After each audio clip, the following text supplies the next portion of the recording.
copywriting expertise today. Thanks, Georgia. Thank you. Hi, as Georgia said, my name's Stephen Lewis, and I run a direct response copywriting agency called Taleist. I've been writing websites since 1994, which is longer, I would imagine, than most people have been writing websites. So I predate search engines. There were only directories back in the day. It was very hard to put an image on a website. So I've been doing it for a very long time, but now we don't build websites. We specialize only in writing them, and particularly in writing the ones that do something. So what does direct response mean? It means you are looking for a response from the person who is reading the page. That is what copywriting is. So in a sense, direct response copywriting is a tautology, because copywriting means using psychology and salesmanship to get somebody to do something. So it's what you'd have in your funnel when you wanted somebody to click, to download, to email, to call, to buy. There is an action that you want them to take, and the entire purpose of the writing is to get somebody to take that action in order that you can make claims like this about the page that you have created. So there is a clear distinction between content writing and copywriting. Content writing, I got my start in journalism, for instance. Journalism is content. I wrote features. My features were designed to entertain, to inform, to educate. My job as a feature writer was done if you read the feature. So if you read the feature and you enjoyed it, happy, you're likely to read it again the next day or the next weekend. I wrote for a weekend paper. And you are likely, therefore, to consume the advertising that is in the paper. That is your job. So with blog posts, for instance, you might want somebody to know 7 ways that they can save money on their credit card this Christmas, but you're not actually looking for them to contact you. Cumulatively, the purpose of your blog or your content might be to showcase your expertise and hope in the fullness of time that somebody will contact you, but you are not, with that post, working towards one goal, being somebody calling you. Whereas with copywriting, that's the goal. So we're talking about landing pages. You are sending traffic from Google to a landing page. You bought that traffic was expensive. You want it to do something. And of course, direct response has its roots in direct mail. So you're using your understanding of psychology and the target reader to make them feel impelled to do something, whatever it is that you want them to do. I chose this ad because it was written by a famous copywriter, if copywriters can be famous, called Joe Sugarman.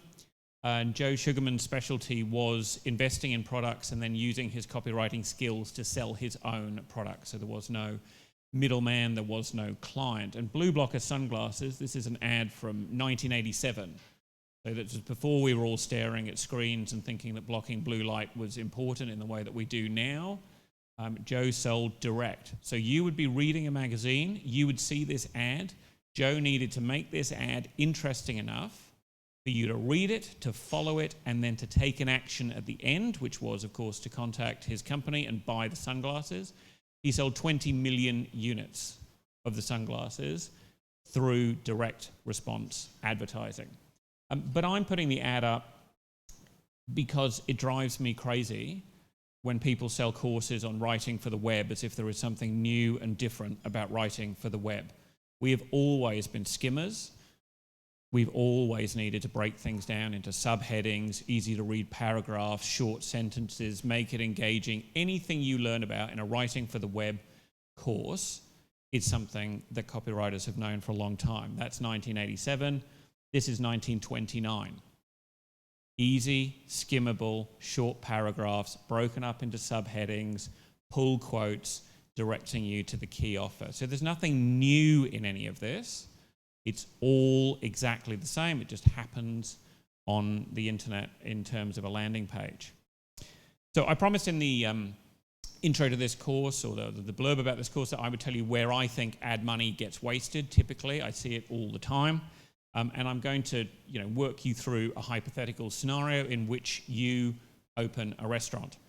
Not a fabulous time to open a restaurant, but it works really well in this scenario. So you've opened your restaurant and you need people to know that that you're there. So you advertise, you let people know that you're there. And whether you advertise on, excuse me, Facebook or Google, or you advertise in tourist brochures or whatever it might be, you're advertising. We're a restaurant, we're open, come down and have a look. So your ads need to make an offer. You need to ask people to do something. And in the case of this restaurant, you're asking people to come down and have a look at the restaurant menu outside. So we've all seen it, Manly Corso, you're walking down, there's restaurants, they've got their menus outside, they're putting their wares on offer. But you're advertising, you're sending people to the menu, but your restaurant isn't as full as you would like. People are not reading that menu and coming into the restaurant. Which means you need to have a look at your conversion rate. And for those of you who haven't measured a conversion rate before, it's really simple. It's just the percentage of people who see your landing page or your ad and who do the thing that you want them to do. It might be emailing you, it might be going down to Manly Corso and looking at your menu, it might be phoning you, it could be anything that you want them to do, but you've converted them from reading to doing. That's the conversion. So if 1,000 people visit your landing page and 15 people do what you want them to do, you have a 1.5% conversion rate.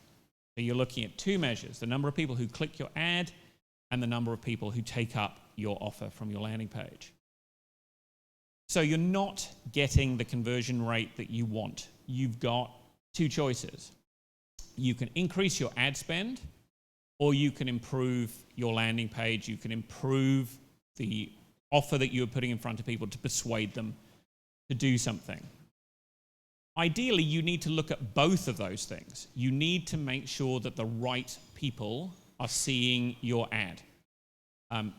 That is surprisingly a step that a lot of people miss. They don't really do the targeting on their ads very well. They're too broad. They've been to one too many Facebook classes that have said the audience needs to be really big, which is fabulous. So they want to reach 1 million people, but they're reaching 1 million people who have no interest in what is on offer. So you need to fix that first. Or you need to fix that. And then you need to ask, is my landing page persuasive? If people are coming down and they're looking at the menu and they're walking away, not walking into the restaurant, not taking the action that I want them to take, am I saying the right thing to them? And in my job, quite often, the clients already have a landing page. And you take a look at their landing page and you see generally things that are common. The landing page is all about them, their interests, what they think is special about themselves, how many years they've been practicing law, how special they think they are at practicing law, and how lucky you would be to be working with them. It's not persuasive to people. You need to be putting yourself in the minds of your consumer and what is persuasive to that consumer. So quite often, it is that they want what you have on offer, but you are not saying about what you have on offer what they need to hear to be persuaded. And that's going to be the difference between winning and losing. However, what I see incredibly commonly is people say, well, I'm spending $2,000 a month on Facebook ads. I'm getting 15 people into the restaurant. I need to get 30 people into the restaurant. I'm just going to increase my ad spend. So I'll spend $4,000 a month on Facebook and I'll get 30 people to my restaurant. It's simple, it's predictable. I know what the maths is. And having spoken to people who do advertising, i.e. the agencies who specialize in PPC, they can say to clients often till they're blue in the face, but your website is dog shit, it's not convincing. And the client will say, just spend more money. Just spend more money on ads. I want more people to see the ads and then more people will come. And that is one approach. But the problem is that that's like blackmail. Once you've paid a blackmailer, they're never going to stop asking you for money. If you have to pay an extra $2,000 to Facebook next month to make it 30 people who come in, you'll have to pay that the next month and the next month and the next month. That doesn't end. So if your answer to a poorly performing landing page is just to send more traffic to it, it's a legitimate response, but you're going to have to keep doing it. So if it costs you an extra $2,000 a month to get the right amount of traffic, but it would cost you $6,000 to fix your landing page, in 3 months' time, you'll have paid an extra $6,000, either to Facebook or to improving your landing page. But in the 4th month, you can go back to paying Facebook $2,000 a month because you have improved your conversion rate at the landing page end. And that is where I see ad money wasted all the time. People just increase their ad budget and don't fix the offer.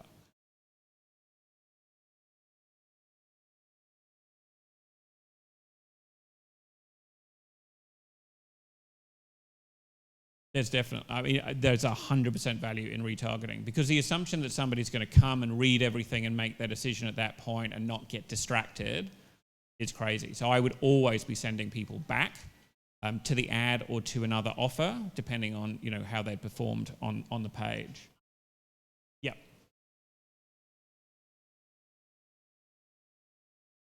Okay. Just to go back then, that question was, did I see a value in remarketing or retargeting people who visited the landing page? And I do. Time on a question, short copy versus long copy. Are there any web developers or designers in the room? 1, 2. My experience with a lot is, if you want to give them more words than would fit on a wine label, they think you're using too many words cluttering up a beautiful design. But the words are what sell. So the stuff about white space and few words, it's fantastic if you want a brand site that makes people go, wow, that's beautiful, you look very professional. But if you're actually trying to take a reader from, I've read an ad, I've been interrupted, I've read an ad, now I'm going to be persuaded to do something I wasn't planning to do, it's going to take some words to do it. So there's a very good rule of thumb in a book called Making Websites Work, which is by a British company called Conversion Rate Experts. And their rule of thumb is you need as many words in writing as you would if you were speaking to somebody. So if I held up the keys to my Lamborghini and said, who wants to take it for a test drive, that would probably be enough words to convince some people in the room to take the Lamborghini for a test drive. If I said to you, my Lamborghini's outside, who wants to buy it? I'm going to need some more words to convince you that the Lamborghini is a good investment and a good purchase. So your landing page needs to be as long as it would take you to persuade somebody in person to do what it is that you want them to do. So on this page, we've got 2 landing pages. We're going to talk about the one on the right a little bit more. The one on the left is fascinating to me because I got an email from a French guy saying, we've got this marketing automation tool called System, and are you interested? And I didn't reply, and then he wrote back to me about a week later, as people do when you're in a sequence, and he said, I didn't hear back from you. Are you interested? I said, how can I possibly know if I'm interested? There's about 20 words on your landing page, and all they say is, it's the only tool you need to launch your online business. Give us your email address. I'm not convinced. I'm not going to do it. I said, why such a short landing page? And he said to me, they had a longer landing page, but the short one converted 17% better.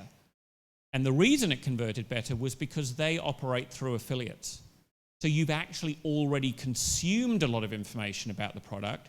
You're only on that page because somebody's pre-sold you on wanting a free trial. Yeah, kind of. It's more like a checkout page. You've made the decision to purchase, and they're just facilitating that, in this case, a free trial, but the free purchase. So there's context in the question to how long should your landing page be. It's how much are you trying to ask somebody to do, and where are they in their decision-making process at that moment. So that is the answer to short versus long. It needs to be as long as it needs to be. But you will consume a tablespoon a day of bullshit about people's attention spans, and nobody reads anymore. Total arrant bullshit. There is no such thing as copy that is too long, only copy that is too boring. And that's what we're going to talk about with this page on the right, because you would be bored shitless by this page. The person at whom this page is targeted will have their life changed by what is on offer on this page, and they will read it, and they will read it again, and they will then read it again, and then they will show it to somebody else. That is the difference. The good news is that your competition is probably not doing any of the things that I'm talking about here today. When we do a landing page for somebody, of course we go and we look at their competition, and the bar is normally set beautifully low. So I figure Winning Appliances, I'm guessing from where they have offices, is a big enough company that I haven't blurred out their name. But if you look at it, their name is right up at the top. So it's potentially the first thing that you see, which if you don't know who they are is completely irrelevant. It doesn't matter who you are. So if you go back to the blue blocker sunglasses example, big picture of the sunglasses, small logo of the company down at the bottom right, because the company is not the issue. Until you've convinced me I want what you're selling, I don't care who you are. So winning appliances, create your forever kitchen today. Now, I didn't write this. I didn't have the brief. Maybe that is the thing that is most in the mind of what their target client wants. Maybe they want a forever kitchen. Looking at the quality of the appliances, supposedly, I would think that a lot of these people would change their kitchen every 2 or 3 years and maybe don't want a forever kitchen. They want a right now. The MasterChef judges would be at home in this kitchen. But I don't know. I didn't take the brief, so maybe that does reflect what their punters want.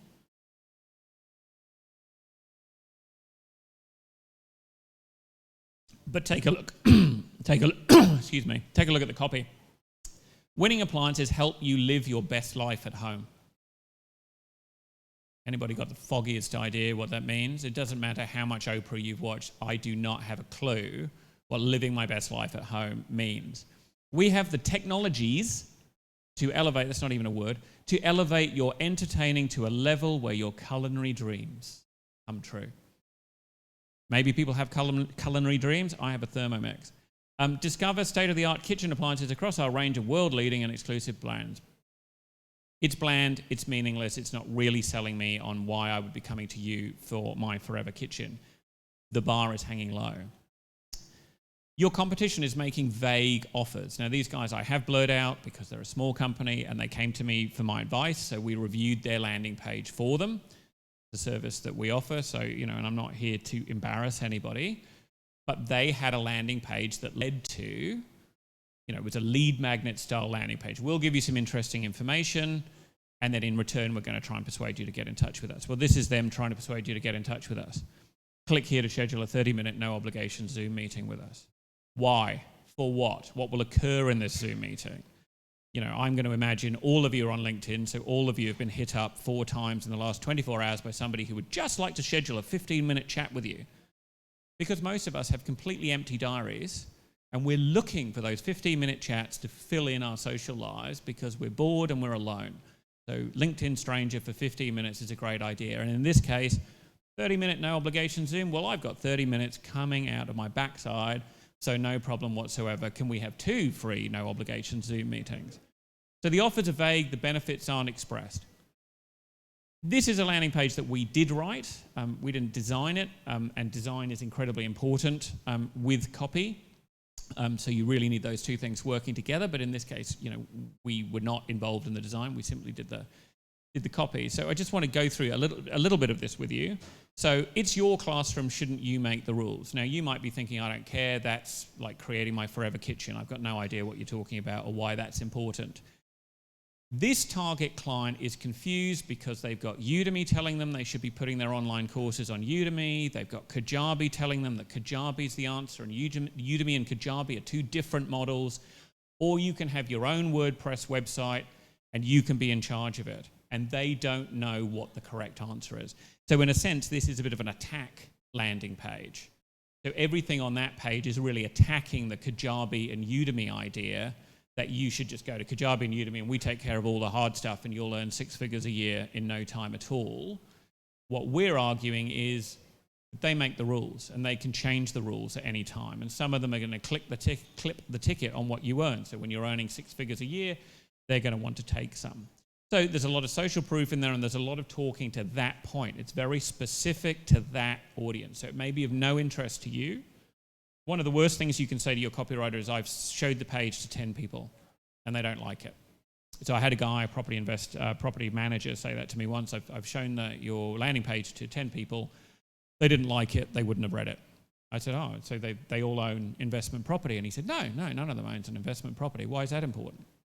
And I said, well, so you showed a landing page to people who aren't in the target market and they said, we're not interested in this. And you think that that's useful feedback. It's what does the target market think of what you've written? So that page is targeted very specifically at where people are at this stage of their decision making and what they need to hear about the benefits of this product. This is another example of a page that we wrote. This is a page advertising Bing advertising. These people will take care of your Bing advertising for you. To which, of course, for most of us, your immediate thought is Bing what? You can advertise on Bing. Have I ever been to Bing? I don't care about Bing. Does Bing show up in my search analytics? I've got no idea. That's why the headline says, take advantage of the search engine growing faster than Google. You've got to address immediately what is the thing that people need to hear right up the top of this page. And what they need to hear and what they need to believe is that Bing matters. Because I am not going to pay you to manage my Bing ads if I don't think anybody in the world uses Bing. So that is the first thing that I need to convince you of. So the approach is different. So what is special about this agency is different depending on what they're talking about. So if you read their page about their Google Ads business, it leads differently from this. It doesn't just say advertise on Google. It's pretty nifty. It's different. So 5 ways to improve your landing page. How many of you already have landing pages? Okay, so 5 ways you could probably improve them right now is write a headline that means something to your ideal audience. Okay, and that might be creating a forever kitchen. I don't know. You have to think about your audience. So your landing page isn't a BuzzFeed article. So you could get a lot of clicks by having a headline that said, I survived for 3 months eating nothing but my own excrement. People will click on it, but they're not going to buy the thing that you are selling. So the headline has to be relevant to what they are thinking. So attracting their attention with a jazzy headline is not really the goal. Say what you do from the point of view of your prospects. People do not want to buy a doctor, they want to buy a cure. What are you curing? What is the problem that you are solving that I am having? So, I mean, a good example, for instance, we tripled the conversion rate for a social media marketing agency because the headline on their landing page was social media marketing agency. Nobody wakes up in the morning saying, you know what I need? I need a social media marketing agency. My day will be complete when I have one. People want more traffic that converts from Facebook. That's what they want. That's what the headline should have been. Prove what people most need to see proven. And we'll talk about this more in the case study. Proof is absolutely critical. The internet is full of airy claims that a lot of the time I don't think people even realize are airy, meaningless claims. How many websites will you visit today that are supposedly owned by the leading provider of that service, as measured by mum? Prove what they most need to see proven, then prove it again. People are skeptical and inert. We love the status quo. We think we want to change. If we really wanted to change, we would actually go to the gym, not just own the membership, right? You need to prove it again. People doubt what you're saying. And treat your landing page like the combination of a safe. Your prospects have objections to your service. There are things that they will use as an excuse not to buy from you. So maybe they won't buy that gym membership because they had a gym membership before and it was hard to cancel, or they never used the gym, or whatever it is that they can tell themselves is the reason it's okay to stay at home on the sofa. Yeah, I got an offer for a gym. Yeah, it's conveniently located, but I'll never use it. You need to treat it like the combination of a safe. What is their biggest objection to your service? Deal with that. What is the next biggest objection? What is the next biggest objection? Work your way through like you're opening a safe. Because if you lead with the wrong objection, you've lost me already. So we're going to go through that in this case study, which is going to put a lot of this into perspective. So back in November 2018, I had an email from a digital ads agency that I do a lot of work with. We get a lot of referrals from them. And he had this client, the landing page you see on the right, which had a conversion rate of 0.2%, which is, to make it non-technical, shit. He's spending a lot of money on sending ads to a page that was shit. So you've got people who click your ad, they've got some level of interest. So you've said, free sandwiches within, and 100 people have walked in, and 99.8 of them have walked out without the free sandwich. Something is wrong with your landing page. So he asked me if I could just give him any high-level pointers so that when he went back to the client, he could say, listen, I think your landing page needs to be fixed. I sent him back that email, which comments only on the bit that you see in the box at the top. That is everything, or at least the beginning of what they were doing wrong above the fold of their website. Now, you can download these slides, and in the slides, I did check that email is actually of a high enough resolution that you can read exactly how much I had to say about what is above the fold of the landing page.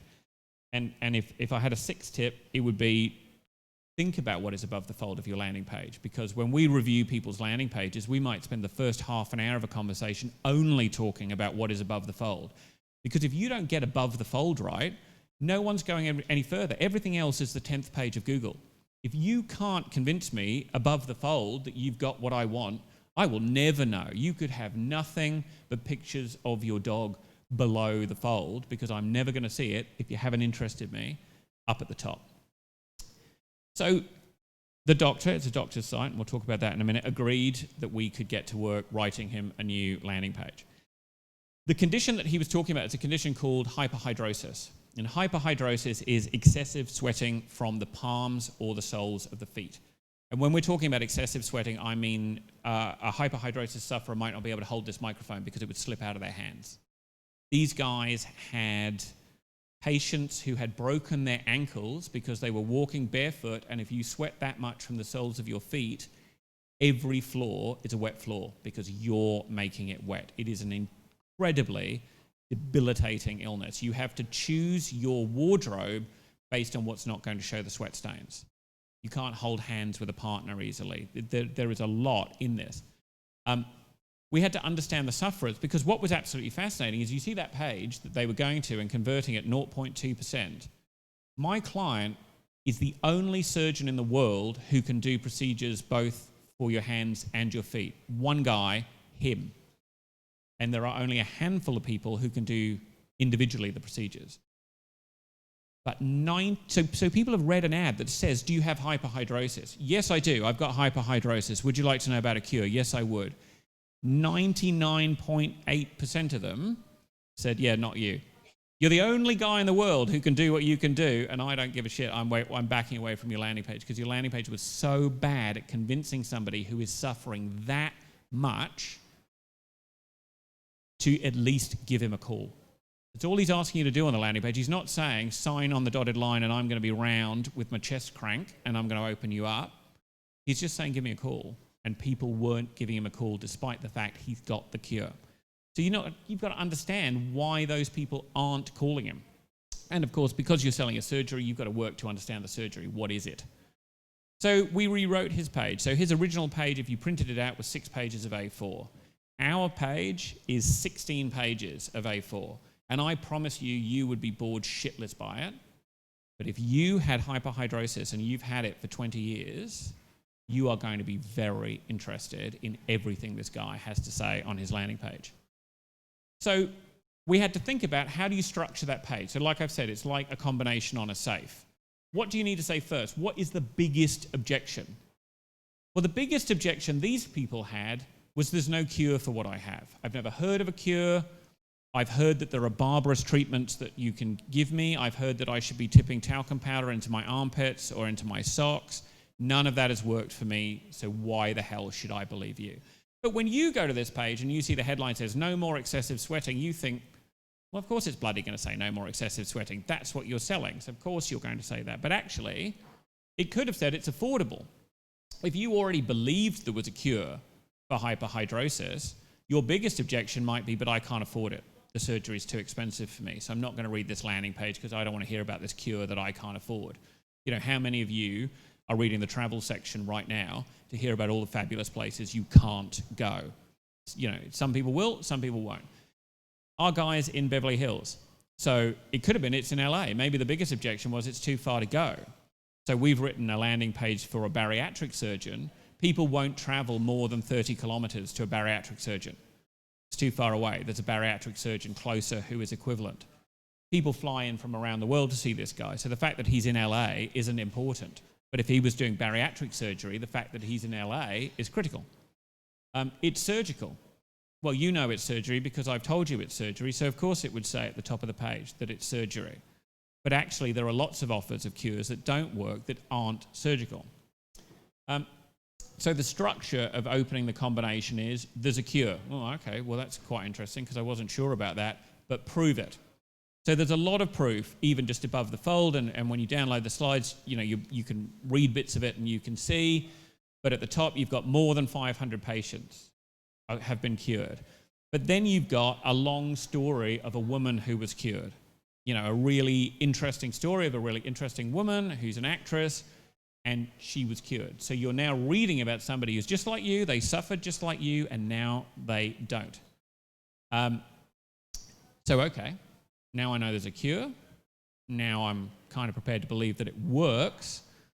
Why haven't I heard about it? So now we start talking about why you haven't heard about this. Well, actually, the illness is more common, than you would know, but it's not well understood. Okay, all right. I'm now starting to believe you, but who are you? You want to cut me open if it's my hands that are sweating. You want to cut me open at my thoracic cavity. If it's my feet that are sweating, you want to cut me open at my spine. So I'd quite like to know a little bit about you and your view of the world. So then there's a personal letter from the doctor talking about why he cares about this and why he has dedicated his career to this fairly obscure condition. Okay, well now I'm quite interested in you, so you've got me on the hook. Let's get down to brass tacks. What is it exactly that I have? Because it's not widely understood. It's not going to be widely understood by your American equivalent of a GP. So for many people, this could be the first time they've actually heard some world expertise on their problem. So we're going to tell you about your condition, and then we're going to go through the cure. And we're going to give you more specifics. And we're going to go through all the things that you've heard of and why they don't work, and why this is different. Because your objection at this point is, yeah, I've heard about surgery before. And there has been surgery. There's been surgery for a long time. Bad surgery, a bad procedure that didn't help people and hasn't evolved. Our procedure has evolved. And now you're quite overwhelmed because you've come a long way down a landing page. So just in case you're flagging and thinking about going away and making a cup of coffee, we're going to give you a testimonial from somebody else who's been cured. So we're thinking about managing you right through this process. And right through your process, there have been opportunities for you to leave, to take a call to action. So it's not that you have to read the 4,000 words of this landing page. You've been invited repeatedly on the page. Have you got enough belief now to contact us? No? Okay, well, read on. We've got something else for you because we think you might have another objection we need to unlock. So you work your way down, and then you've got the offer. What I love about this offer is when I spoke to the guy about so the offer on his original landing page is you can have contact us. That's essentially his offer. When I said, well, what happens when I contact you? Like, oh, well, they make an appointment with me, and if they're in LA, they come in and we spend 45 minutes an hour together, or if they're outside LA, that we can do it on the phone or we can do it by video. I said, how much does that cost? Nothing. I said, so they get an hour on the phone talking about themselves and their problems with hyperhidrosis with the only surgeon in the world who can perform both of the operations necessary. And he said, yes. I said, where the fuck is that on your landing page right now, right? That is gold. That on its own would have boosted his conversion rate, but it wasn't there. He needed somebody to ask the question. He's like, oh, well, he knew that, but he hadn't put it there. So still doubtful. Even after all that, you might not be convinced. So we put some more testimonials in there because I love social proof. I ran a masterclass on social proof this week. It's on our website. We didn't just put testimonials on his landing page. We put testimonials from doctors with hyperhidrosis who had gone to this doctor to be treated. It's an Uber testimonial. It's a medical professional who has made the decision that this is the right man to solve their problems. So, of course, there was A/B testing. So we ran his ads. The agency ran his ads. I don't do traffic. The agency ran his ads. He got 19 leads at a cost of $30,000, $1,500 a lead. Bear in mind, these are desperate buyers. They are suffering a debilitating illness and they are not converting. Then he ran our ads. It's going to amaze you because I'm talking about this as a case study that we won. That's going to absolutely shock you. It would have been great if I had a case study where I lost, and that would be, you'd be like, why is he doing this as a presentation? We won. Our leads were $462 a lead. So that's the difference. His page is shorter, but our page saved him a lot of money. But this is the magic trick of where that money is wasted on traffic versus landing pages. Is we started this conversation with him in November of 2018. It took him 223 days to agree to our writing a new landing page and then to making that landing page live. So for every day that he was running ads, he was spending $1,000 that he didn't need to, because he was getting a lead a day and he was spending an extra $1,000 getting that lead. So over the 223 days of spending that extra money, he spent $242,000 that he didn't need to spend. I mean, he could have spent that much and got more conversions, or he could have stopped spending that and getting the same one conversion a day. That would have been his choice. Free up the budget, spend it, get more conversions, or save the money. So he spent less than $9,000 on us writing that landing page. He did it himself. He cost himself $242,000. But that is the maths that I see people do all the time. Oh man, you know, you're quite expensive. I'm really free because I have a load of time and I can write this stuff myself. But that's where the cost element of that comes in. It's what is the business that you are losing. So sure, you can save the raw cost of investing in somebody who knows what they're doing, but you will never know how many. It's like people who say to me, oh, I don't really need a good website because all my business is by referral. And I say, do those people look at your website? Yeah, they look at my website, but you know they've been referred, so they then call me. I said, do you know how many people are referred, look at your website, think it's dog shit, and don't call you? And they're like, oh, I've never thought about the maths on that. Like, I know when somebody phones me, they say they were referred, but nobody phones me up and says I was referred, but I looked at your website and you do not look like the droid for me. You don't know, you know. So there is an expense to not doing it properly. If you want to do it properly yourself, this is my overarching guide for you. You've got to understand what your prospects really want. So even in the case of hyperhidrosis, yes, they really want to stop sweating. But if you knew you were going to die tomorrow, would you want to stop sweating? It wouldn't be top of your mind. So what is it that you want from the stopping sweating? And if you read that page, it's full of, you'll be able to hold a microphone in public. You'll be able to wear anything you want. A lot of these people, you might laugh, but it's very serious to them. They want to wear open-toed shoes. They can't wear open-toed shoes. They can't wear flip-flops because they skid around all over those shoes. It's a huge deal. They can't hold hands with somebody if they're on a date. Those are the things that they want. That's the picture you need to paint, because nobody wants a stranger to crack them open at the chest and interfere with a nerve bundle. That is not what they want. You've got to think about, what is it people really want? They don't want the drill, they want the hole in the wall. You've got to know all the objections that will keep them from buying. So the biggest objection might be price. Price is always an objection. It's either too expensive or it's too cheap. If I told you the Lamborghini that I had parked outside was yours for $10, your immediate objection would be, why is that only $10? You're always going to have objections to price, but they may not be the biggest objection. You've got to know what questions to ask. You've really got to think about, what do I need to ask? And most people don't know how to ask the right questions because they're too close to the topic. One of the best things most people get out of a copywriter is a copywriter asks a load of stupid questions, because out of those stupid questions comes the gold. We had a client, for instance, who sells food to the David Jones Food Hall. So I said to the food buyer at the David Jones Food Hall, what does the food taste like? What do you like about his food? She said, I've never tasted it. I buy food, I don't eat it. I look at the numbers, and what I like about this guy is that he answers the phone. His team answers the phone. That was his number one competitive advantage from her point of view. Good food was the price of entry, but lots of people make good food. But he made himself easy to do business with. So for that kind of buyer, that was his key sales proposition. But I found that out by asking the stupid question of, have you eaten his food? It never occurred to me that the food buyer at David Jones hadn't tasted everything she sold. You've got to know where to ask them, like, where are they talking? And you've got to know how to see beyond your own perspective into what they want, because you might know what they need, but you will never succeed in selling people what they need. You will only succeed in selling people what they want. So you've got three options. You know, you can find a writer who can take your thoughts and make them sound nice, and that is what a lot of people think copywriting is. It's that person whose year 12 English teacher thought they had a nifty turn of phrase and they write better than you do, or they'll save you some time because they write so fluently.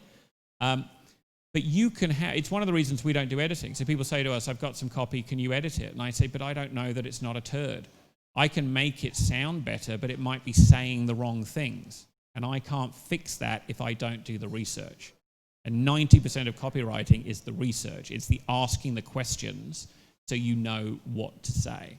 And we're doing a landing page at the moment for a doctor in Chicago who puts injections into people's knees so that they can, move without pain. That page is all about what his patients do with their lives when they don't have that pain anymore. It's not about the gel that he puts in the knee.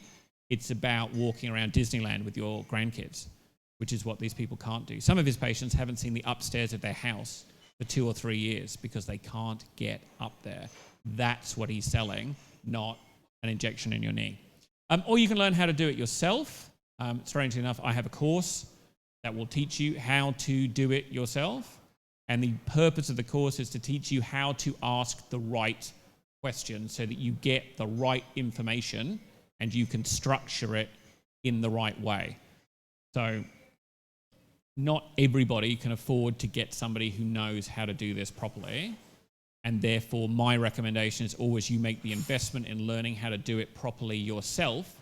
So even if you then get somebody else to help you, you can judge whether their copy is good or bad or whether it's doing the things that it needs to, because so much of what I see written, it sounds nice. Like quite often when somebody comes to us to review their landing page, I look at it and I go, well, this looks great.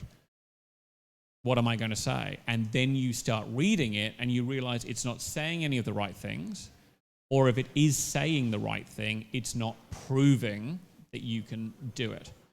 So, once you know how to do that, there's no magic in direct response for landing pages versus direct response for email, for presentations, for just your elevator pitch on what is it that somebody needs to hear about the problems I solve and why it's important. So I'm completely open to questions. I cannot pass the mic, so I will be careful to repeat your question if you have one. Yep.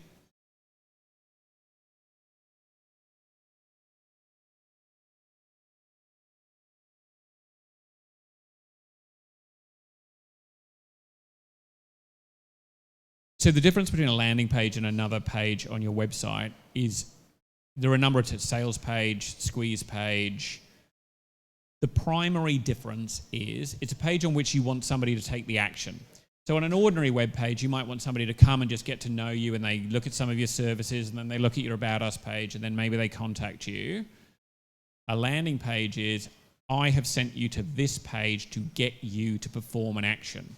So it's very important that you don't get distracted and go somewhere else. I don't want you going and reading my About Us page. So for instance, on that doctor's page, he's got a website. It's still the same absolutely horrible website that you saw. It looks nothing like the landing page. So he sends his paid traffic to the landing page and he's got an awful looking site. But you can ping around his site and read his testimonials. But on that landing page, I want you doing one thing. So I'm thinking about what do you need to know right now so you don't think to yourself, who is this doctor and where is he? I wonder if he's in LA. I'm just going to go and click to his contact page and see if I can see his address. I want everything on that page that you need to make the decision that I want you to make. So landing page means that's where they've arrived. So they've clicked an ad and that's where they've arrived. But it might be they found you through Google, they ended up on your homepage and you've sent them to a sales page. But that is the page where you want them to take the action that you want them to take. Does that answer your question? Sweet. Okay. Anybody else? No question. There are actually 45 people online watching you throughout the whole 46 minutes. That was a very good turnout, but so far no question yet. No questions? All right, excellent. I have my personal question is that actually from your experience, what is the kind of the best conversion rate you have seen and you would highly recommend us to go and check out ourselves? Which particular page out there you think may not be done by you, but is fantastic web page, good conversion, and you happen to be aware of their statistics? Any things you can tell us? To be honest, nothing does come to mind because it really depends on where somebody is in their decision-making process and what you're asking them to do. So if you're taking a really warm audience and saying, I've got this free download for you, then your conversion rate is going to be off the charts better than I'm a surgeon you don't know. Click here to call me about opening your chest. So they're just not not to be difficult, but they're just not comparable in that sense. Great. Well, if there's no more questions, thanks everyone for joining us, both online and in person, and let's give Stephen another round of applause. Thanks so much, Stephen. I think he'll stick around if you have any questions for him. Yeah. Thanks, guys.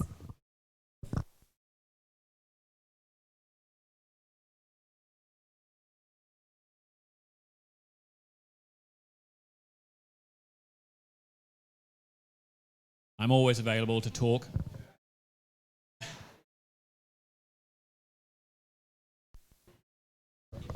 Late bloomers online. Sorry for the confusion. Now we can read those questions from online. Hang on 1 second. If you are starting a business and don't have a proof yet, what is the starting point? What process you recommend them to follow? You still have to work out what it is that people need proved and get as close as you possibly can to it. So, you might have a situation where you can't prove that you can do it, but you can prove that it can be done, if that makes sense. So we're doing a page at the moment for a guy who's got nutritional supplements. We can't prove that his supplement does these things because he hasn't been around long enough.